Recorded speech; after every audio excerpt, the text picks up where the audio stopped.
out of nowhere, flying saucer mystery is with us. Airline and Air Force pilots The Air Force itself has officially admitted that flying saucers exist. Is there another civilization somewhere in space? Are we under surveillance by an intelligence that has revealed itself to us only? Hazardous and dangerous and greatest adventure on which man has ever embarked. Is life everywhere the same as us? Or are we just one example of a vast array of possible kinds of biochemistry? The paradigm of science is not equipped to handle this. Unidentified flying objects. Believing in them is a matter of communicating with them. Very strange and unusual. Economic reasons, political reasons, military reasons. It's not a scientific issue. It's a puzzle, but it's a puzzle that's worth exploring.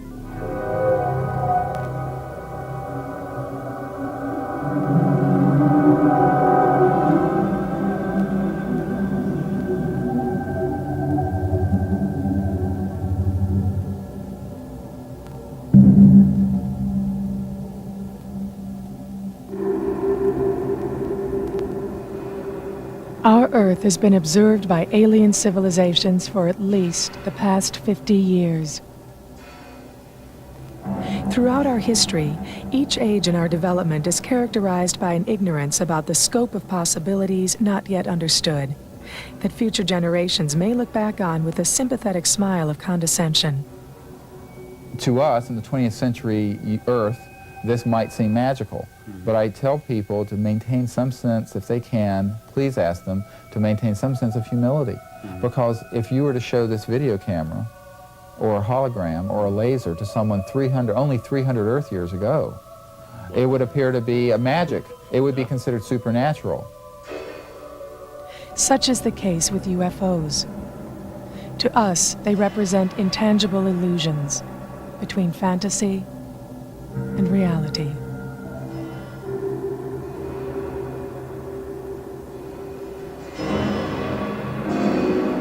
400 years ago, the Earth was believed to be the physical center of the universe. Nicholas Copernicus, and later Galileo, challenged that belief, suggesting that the sun was the center. And still 200 years would pass before William Herschel's stellar observations, and later Edwin Hubble's classification of galaxies, relegated our sun to a single, insignificant star among billions.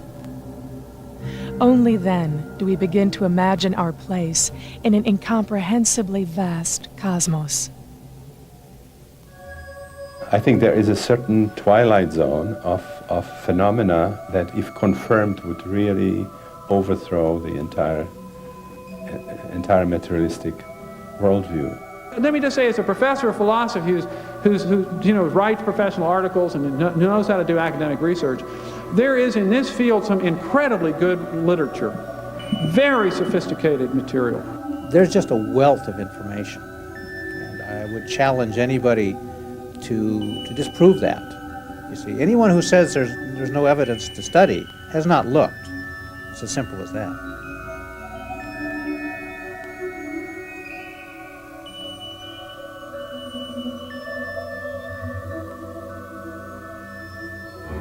The possibility of a purely psychological explanation is ruled out. The discs do not behave in accordance with physical laws, but as though they were weightless, and show signs of intelligent guidance, such as would suggest quasi-human pilots. The officials in possession of authoritative information should not hesitate to enlighten the public as speedily and thoroughly as possible. Dr. Carl Gustav Jung, 1954. It's just more than UFO crashes and alien bodies. I mean, there's a whole science here. To quote Dr. Hynek, he said, the UFOs, whatever they represent a science of the 21st century. Right now, we don't have the technology or the know-how to explain what they are and how they do it. Crop circle formations continue to appear on several continents. This is the beginning, a doorway opening to a new science, a new physics, a new energy, a new world. I think very much that's where this is all moving. Thousands of credible sightings continue to persist.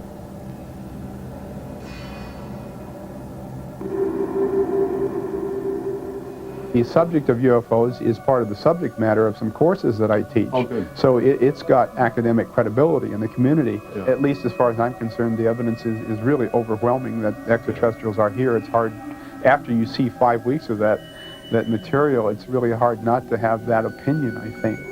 Abduction accounts from around the world, beginning in the 60s with the Hill case, recall exact similarities and also continue to persist.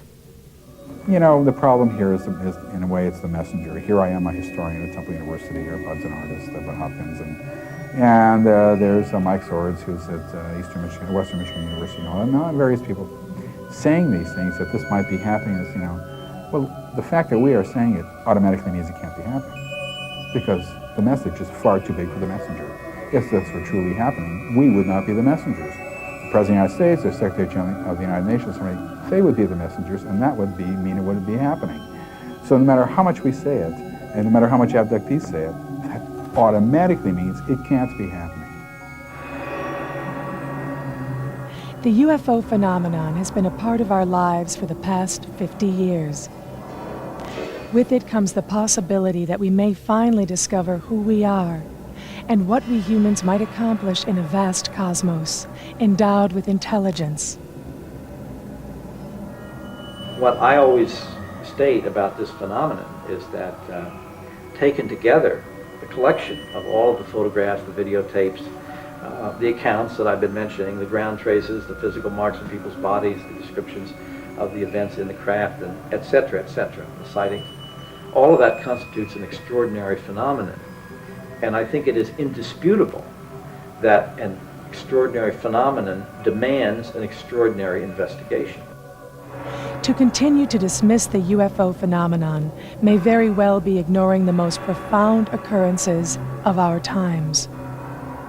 In our struggle to achieve technological dominance of the physical world, we have endangered not only ourselves, but countless other living forms.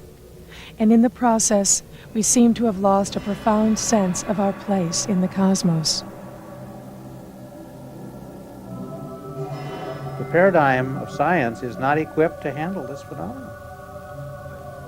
Sociological reasons, threat, denial, psychological reasons, economic reasons, political reasons, military reasons. It's not a scientific issue.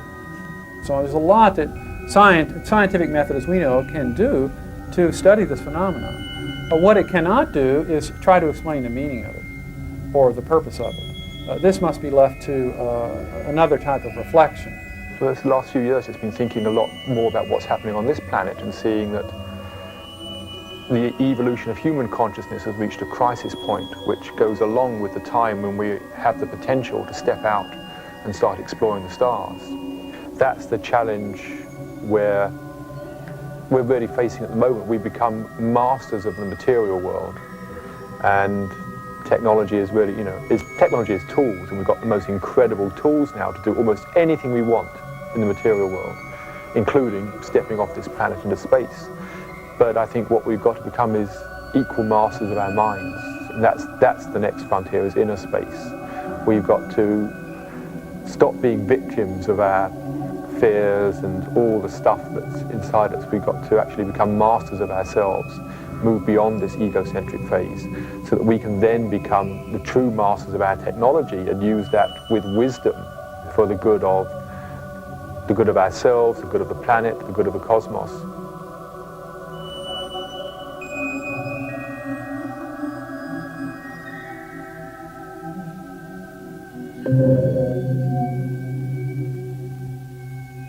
The stories piqued my curiosity, and I began first collecting news clips from the local papers, which published little short news items on them, occasionally.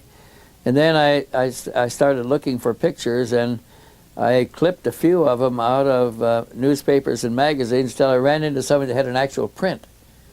And I went to a lot of trouble negotiating with him to get a copy of that. But once I had one original print, it was easy enough to trade that to the next man and in return for his. And then I had 2 to trade, and then 4 to trade, and the collection grew rapidly when I had something somebody else wanted. And I just kept trading the same pictures over and over to others who had different pictures, and eventually everything that was out there came my direction, and I put it in the file. So at the present time, I think there's over 4,000 pictures in the files, and they're all different pictures, but it's purged, pretty well purged. I don't have any in there that I know are fakes or have strong reason to believe are fakes. Colonel Stevens began his career in the Air Force as a young fighter pilot during World War II in the Pacific.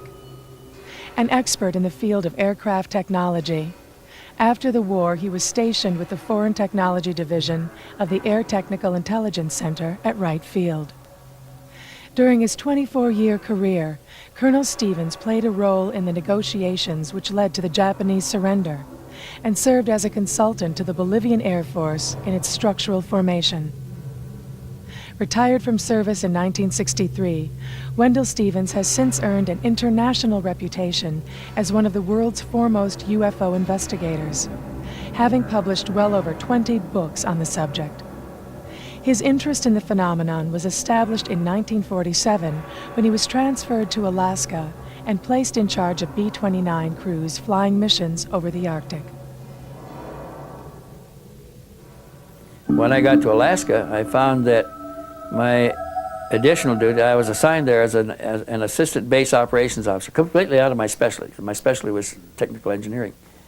As an assistant base operations officer, and my additional duty was supervising a team of civilian technicians from Wright Field, where I had just come out of, that were installing special equipment aboard the B-29s that were flying their target profiles are over all the B-29 crews had their targets in Russia, and they carried them home with them. They had them with them all the time so they could get on an airplane in 5 minutes and have the targets with them. They were required to fly a profile mission on their targets over the Arctic and Arctic airspace and their Arctic conditions at least once, and every crew was rotated through Alaska to do this.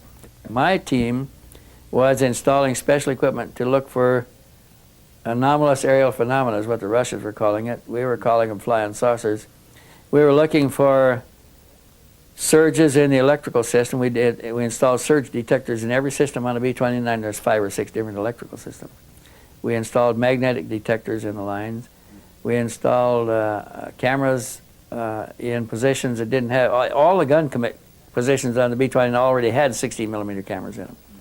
But we installed other cameras that looked forward and looked aft. We had handheld cameras. We had even 35mm movie cameras and a big 70mm movie camera that could be used. And they also had a Fairchild 8x10 camera that was a big thing like this. It took a picture on an 8-inch by 10-inch negative. So all of that stuff was carried aboard the airplane, and after the operation people briefed the crews, then after the weather people briefed the crews, then the Coast and Geodetic Survey people briefed the crews, then I had to brief the crews on the equipment that my team had put aboard and how to use it and what it was for. And if they got anything when they came back, they were debriefed in the same order, and if they had experienced anything, they'd be turned over to me last, and they'd tell me what they experienced one by one. And while they were doing that, my crews would be downloading the cartridges, cassettes, and film cans, and all of those things we had. And if they had had an experience of any kind that was unique and important, the data would all be boxed in a metal box looked like a little footlocker, about that long and about that wide and about that high. And that was padlocked on a lieutenant's wrist and flown out to Washington every night on a courier. And he had to go to a certain office that had a key to take it off to unlock him and turn him loose. And they kept the box and sent it back on the next courier flight. We had several of those, and this was how the data was transmitted to Washington. We never had no way to read it. We couldn't develop that. We could, but they weren't allowed to develop the film, to read the tapes, to look at the movie camera film. Nothing. But you were hearing stories. Well, we'd hear the stories that resulted from the action that was on the film, but we never got to see any of it. So there were some real interesting stories about seeing objects sitting on the water, submerge and disappear as the B-29 came along. Other times they'd take off and fly away. Some once was seen to come to the surface and emerge and fly away. They saw them take off from the ice surface of the ice pack up there, the snowfield. And these are big objects, 100 feet in diameter, that have no ground support equipment. You know, to get a B-29 airborne in the Arctic in the wintertime, it takes a field of equipment around the B-29 as big as the B-29. Well, here were bigger craft sitting on the snow up there with no ground support equipment that take off and fly away at high speed. And that puzzled our senior leaders a good deal, because they wanted to believe that it was a Russian innovation that had come out of the war, that they didn't want to accept the idea that it might be extraterrestrial. In fact, I was almost alone in that idea. Most of the time I'd tell my boss that I thought they were extraterrestrial beings, and he'd laugh and he'd say, they can't come here from there and go back. Why would they come? Because cosmic distances are too vast. You know, it's going to take you 50 years to get someplace and 50 years to get home. Who's going?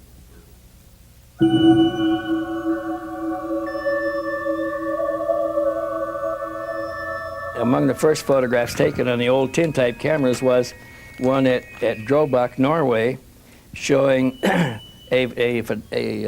photographer with the big bellows over his head and a big camera on a tripod was taking a scene of the harbor, and late afternoon scene of the harbor, early evening, and he saw an object moving from right to left across the field of view, snapped a picture of it, and got perhaps the first photograph of a UFO at close range in Earth's atmosphere in the sky here. And that picture was taken on the 27th of July of 1907 at Drobak, Norway.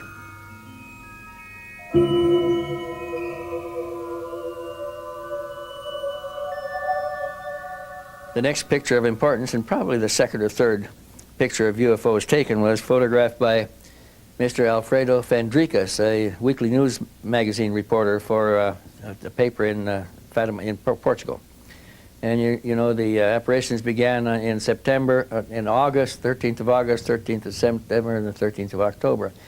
In the first apparition, the children saw the sun swooping overhead, and an apparition appeared, and to 3 shepherd children, they reported that to their priest. The priest went with them the next time. The apparition happened, only the 4 people saw it. They got the word that it was going to happen a third time on the 13th of October. Now, all this is predicted in advance. And by the time of the third anticipated apparition on the 13th of October, there were 12,000 people gathered in the fields there. When the object appeared, it was brilliant, came through saw a spot, and it emerged through the underside of the clouds. It was rotating on a vertical axis, began to swoop over the heads of the crowd like this, making low passes back and forth over the crowd. Alfredo Fandricas got 2 pictures with his camera of the object in the sky. We have one of them here. It shows up as a brilliant ball of light below the clouds. It's a tin type, so it's not the sharpest picture of all.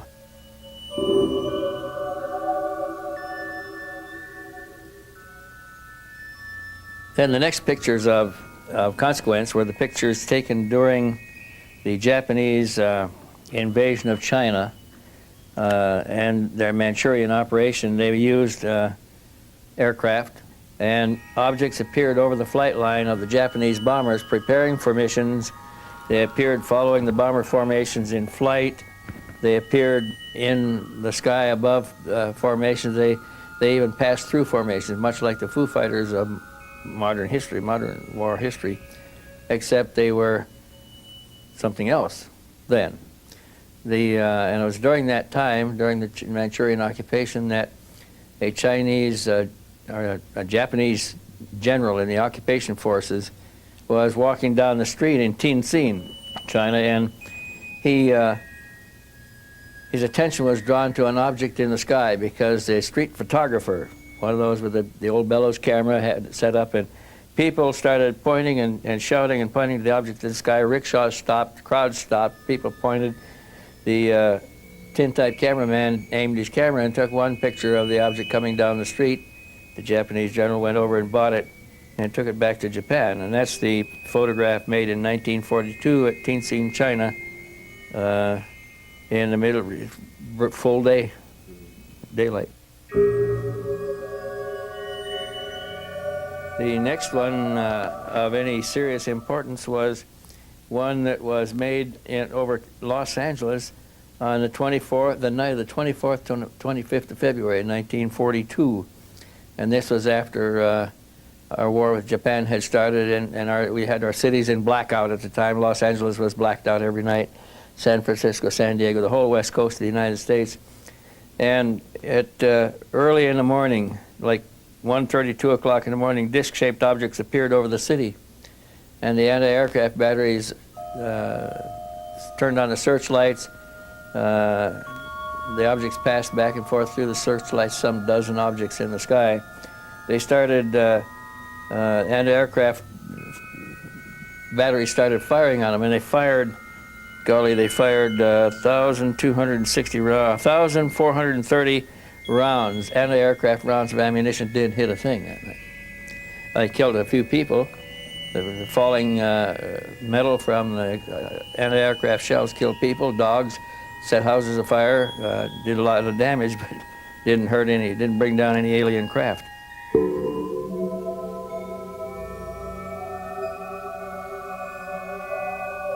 The next one of serious importance, again, was before, well, it was after Kenneth Arnold described flying saucers here. That was in 1949.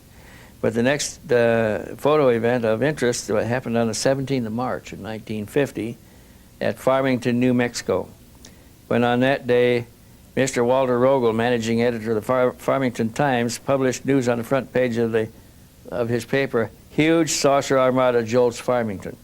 Now what happened on that day, the town's population of about 5,000 people then, looked up and saw spaceships, circular, disc-shaped, metallic disc-shaped craft with domes on the top, passing over their city. They were changing position within the formation like a flock of bees or birds. They did not maintain a regular established formation. It was just a large gaggle of objects that flew over. Hundreds of them flew over for almost 2 hours, and the same thing happened the following day. One picture escaped collection by the military people that went there and canvassed the houses. They took all the pictures, took cameras, but somebody had in town, left town after taking the photographs and took one to Durango, Colorado, where he turned it into the Durango paper, and Durango published this one photograph. Shows about 7 or 8 of the objects in the sky, 5 of them in a loose formation at lower level and 4 or 5 at higher levels beyond it.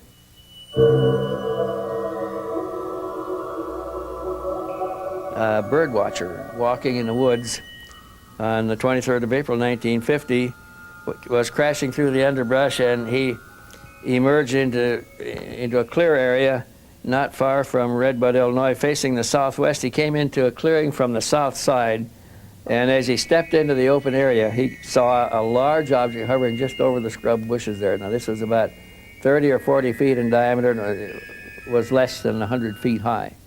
It was below the tops of the trees. And as he stepped into the clearing there, it started to move.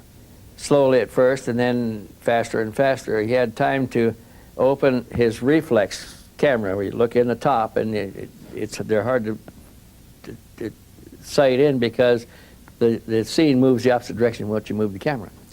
And he got it open and got one picture, and by the time he could roll the film and get set up again, it had moved so far away he was afraid he wouldn't get it. He snapped the picture. He got a little dark spot in the sky, but it was not very definitive. It was just a dark smudge leaving. The first picture was a good, sharp, clear picture. And he turned it over to the local newspaper, and it was published on the paper. And a few days later, he was contacted by a newsboy who was throwing papers that time of day down the road in a rural area. And the newsboy said that he saw the object coming from the direction of the woods, heading down the highway at about 4 times, 5 times the speed of an airplane. And he looked up at it and saw it, and down the road a little ways, he came on a man and his wife working on the roof repairing it, and he said, "Did you see the thing that just went over?" And they said yes, they had watched it also. So there were other observers that corroborated Dean Morgan's story, and they came out in news reports the following day. So that was an interesting sighting because it represented a type seen rather close up and photographed within 100, 150 feet, 200 feet of the camera.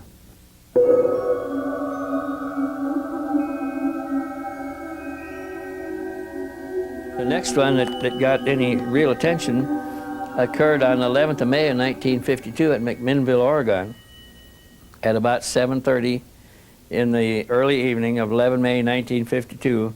Farmer Paul Trent was in the kitchen of his home when he heard his wife, who called to him from the backyard to come out and see the strange object that was approaching. And he immediately ran for his folding camera and dashed outside to meet her. There against the low overcast sky, he saw a circular dome disc with a tower on top of the dome, a raised cupola. It was moving fairly slow. He had plenty of time to frame it. He snapped the first picture, and then he had to move to his right to snap the second picture. There was no flame or efflux of any kind visible, no sound. It was completely silent. His wife didn't hear any sounds either. The pictures he took on the 11th of May, and he didn't report them until the 12th of June, when he had his pictures developed and back, and he showed them to a friend, Frank Wortman, who suggested they take him to the newspaper, and they took him to the Richmond, California Independent, where they looked at them, tested them, and published them for the first time. So now that it's 2 months after the pictures were taken before the information got out. But they have become a classic in the lore of UFOlogy, I guess if you want to call it now. And they've been verified by a number of researchers.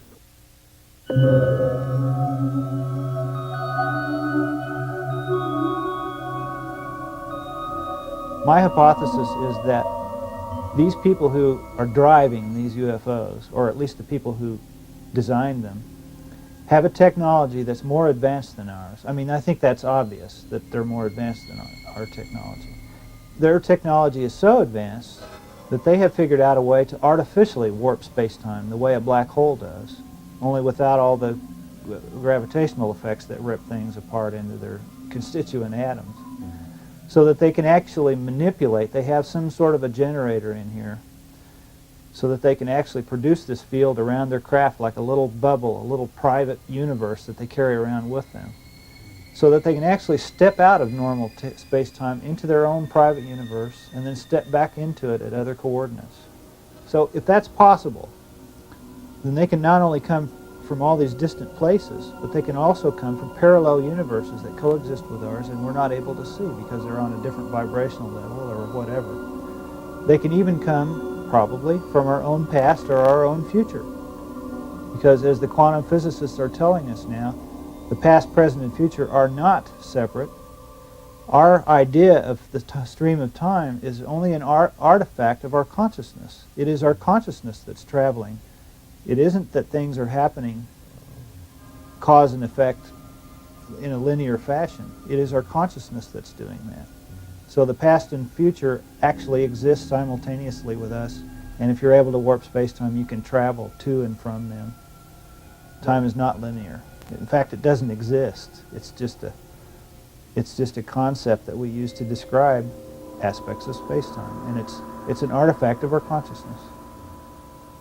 So this warping of space-time, I think, can explain a great many things about the UFOs.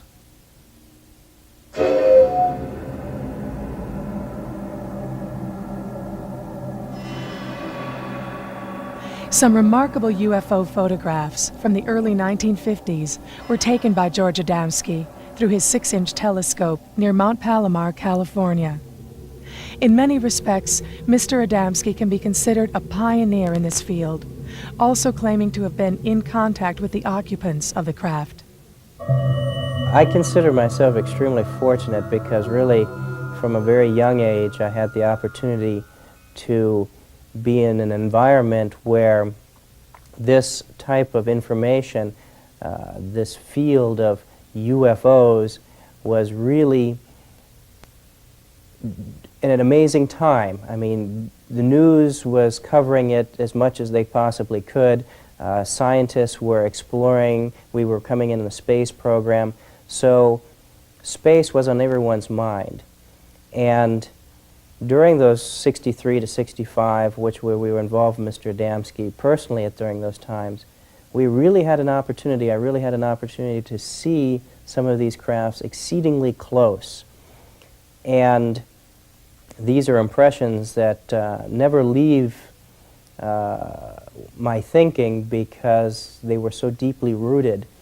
And to go to these lectures in which you had literally lines of scientists and military officials sitting there and people listening intently on the information that was exchanged and given, it was a very dynamic time in this field, which certainly has changed in the last 20 years.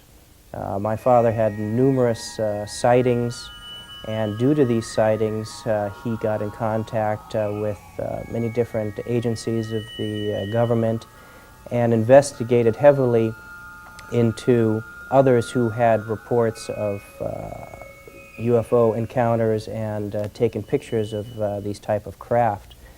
And because of this investigation, he got in contact with Mr. George Adamski, who was in many respects a pioneer in this field already back into the late 40s and early 50s. I've been taking a large number of telescopic pictures and had motion picture footage of these crafts, and even had many controversial contacts during these times. And this is really the basis of how I became involved through my lifetime, through my father, and through Mr. George Adamski. George Adamski was originally a student and involved with philosophical teaching. And it was due to his study of philosophy that led him to the conclusions that life and the principles of nature and life around us were not by any means a manifestation of only the environment around us. Basically that creation and life was universal. And it was this recognition that led him to investigate through telescopic means, looking out into space and at the moon, to see if he could find evidence of this expression of life. And he was able to, through lunar photography, take some of the very first pictures of spacecraft orbiting the moon and traveling in the Earth's atmosphere already in the late 1940s. Historically, the first analysis, I would say, began with Leonard Cramp, who did orthographic projections on the Adamski pictures. He did comparison analysis on the Adamski scout craft with the Coniston pictures taken by two young teenagers in England several years after he took his photographs, and then also with a Brazilian shot that was taken in late 1954. And based on this orthographic analysis, Dr. Cramp came up with the dimensions and the exact sign and signature of these type of craft, finding them by that technology in the 50s to be authentic. Since that time, Adamski's pictures have gone through biometric radiation tests. MGM Studios did an analysis on the film. They've gone through each decade of technology's analysis, and they have been always found to be authentic and to be some of the best pictures ever taken. And I think one of their strong points was that they are taken 40 years ago, long before the computer technology that we have today, which certainly can composite any type of picture that we wish to.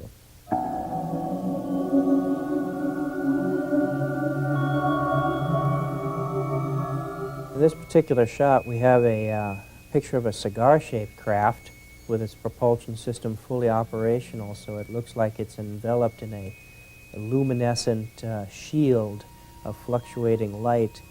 And it's located between the Earth and the Moon. It was taken by a 6-inch telescope Mr. Adamski took in the late 1940s. And this craft can be in dimension anywhere from 1,000 feet to several miles in length. And this craft here is the same type of craft as you see in the picture above, but you can see the outline of the hull itself. And this is in orbit in the Earth's atmosphere. And here is another craft around the moon, and you can see it's trailing behind it the several other craft in sequence as it's around lunar orbit. And here we have another shot around the moon, and you have here half a dozen craft in formation flying along the surface of the moon. In early March of 1951, through his 6-inch telescope, George Adamski was able to photograph a remarkable series of 4 photos as the large carrier-type craft was releasing 6 scout craft.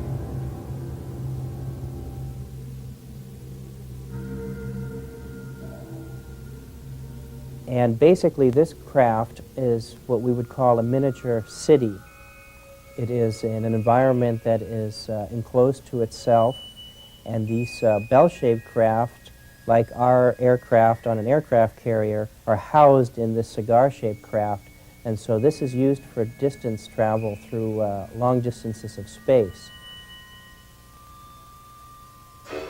The bright glowing effect of the craft is a result of natural particles in space coming into contact with the resonant field generated by the craft.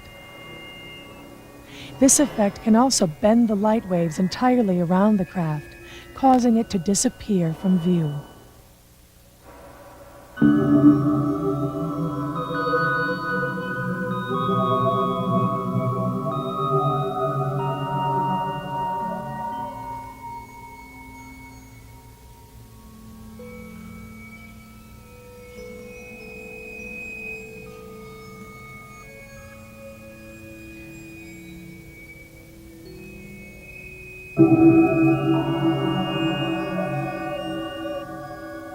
What we have here is a picture of the bell-shaped, the scout-shaped craft with the 3-ball condensers underneath it.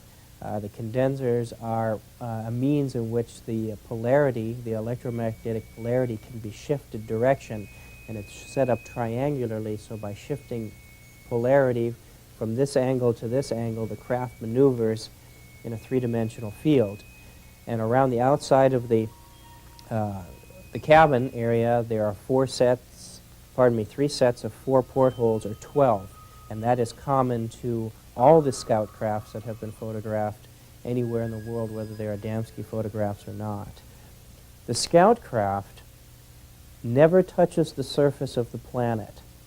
In other words, when it comes down to land, even when the propulsion system is shut, what you and I would consider off, there's always a trickle charge going through, so it maintains several inches off the surface of the ground.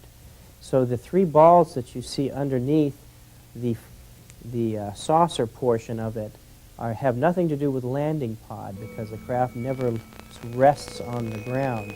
These are part of the propulsion system that help to direct the magnetic field and the magnetic flux underneath the craft. These craft operate on what we would call a pro-gravity field. They do not believe in fighting the principles and the forces of nature, because they are far too strong. What they do is they believe in blending harmoniously in with those forces.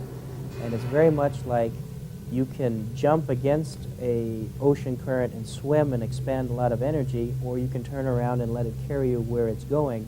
And they follow the currents of electromagnetic energy through space from planet for planet.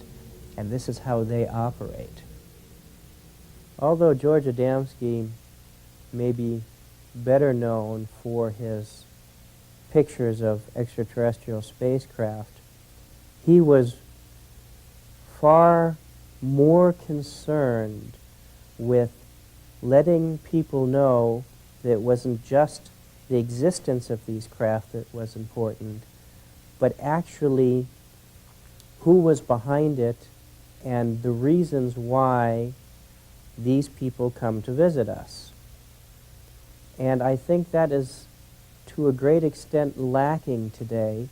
We hear so many stories of all types of interaction and contacts that are of a fearful or harmful or aggressive nature.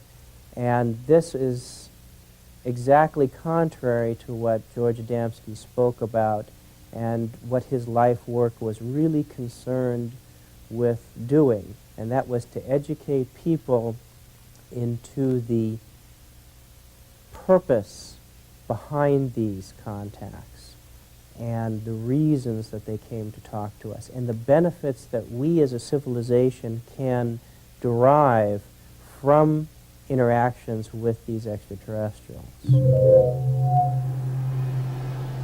Well, I think I've always been interested in the possibility of extraterrestrials, and I think through my own work with meditation, spiritual investigations, I've come to the conclusion that one thing that all creatures in the universe share is consciousness. All beings, all living beings. We may be different, totally different biologically, but ants, amoebas, whatever. One thing we all share is that we are conscious creatures. The nature of our consciousness, what happens in our consciousness, may vary enormously, but that seems the common ground, the common bond between us and any other species there may be elsewhere in the universe. And for the last few years, just been thinking a lot more about what's happening on this planet and seeing that the evolution of human consciousness has reached a crisis point, which goes along with the time when we have the potential to step out and start exploring the stars. And it seems to me that any species which gets this far has to take some sort of cosmic intelligence test, which says, are you really intelligent? Are you really wise enough to be able to use your technology for the good of the cosmos, rather than just for your own ego needs? And that's the test we're facing now. And if we fail that test, then I think we will wipe ourselves out or put ourselves back to the Stone Age or something like that. Conversely, if we get through this time and develop the capacity to begin to travel, whether it's materially or psychically, across space, we will have proven that we can move beyond this egocentric phase of consciousness. We will be, to all intents and purposes, saints, wise beings, whatever you want to call it.